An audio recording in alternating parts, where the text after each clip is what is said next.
7 जुलै. मूल होऊन भगवंतापाशी जावं. या जगात कर्माशिवाय कोण राहतो, पण कर्म यथा सांग होत नाही. याचं कारण आपण कर्म कशा करता करतो आहोत याची जाणीव नाही.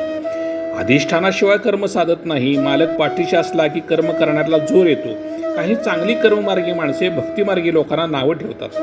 भक्तिभावाने जो राहतो त्याला दुसऱ्याला नावे ठेवत नाहीत. मी कोण हे जाण्याला ज्ञान आणि भक्ती लागते.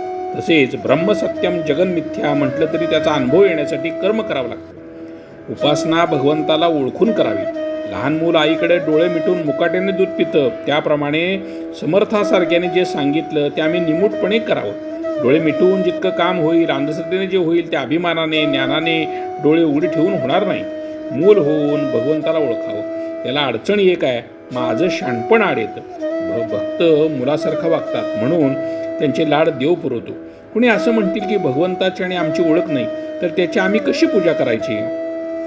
त्याला ओळखल्याशिवाय मी भजन करणार नाही हे म्हणणे वेडेपणाचं आहे.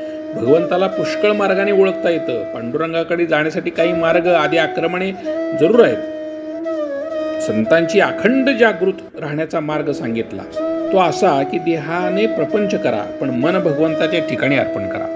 मन भगवंताच्या ठिकाणी स्थिर झाल्याशिवाय इतर काहीही करून उपयोग नाही. ध्येय सत्य असल्याखेरी चित्ताची स्थिरता होत नाही. म्हणून सत्य अशा ध्येयावर अगोदर पूर्ण श्रद्धा पाहिजे.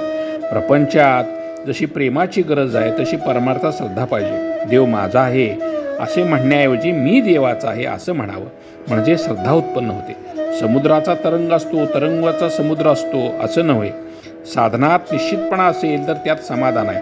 म्हणून साधन श्रद्धेने करावं. अशी श्रद्धा तशी फळे. आपण भगवंताच्या स्मरणात निर्धास्त असावं. प्रपंचात कधीच धीर सोडू नये. ज्याप्रमाणे मुंग्यांची राणी जागेवरून हलवली, तिच्या मागे असणाऱ्या हजारो मुंग्या तिच्याबरोबर नाहीशा होतात. त्याप्रमाणे एक देहबुद्धी टाकून दिली की आपल्या मनात उठणारे हजारो संकल्प नाहीसे होतात. या देहबुद्धीच्या पलीकडे गेल्यावर ते ज्ञान होतं, त्याला आत्मज्ञान असं म्हणतात.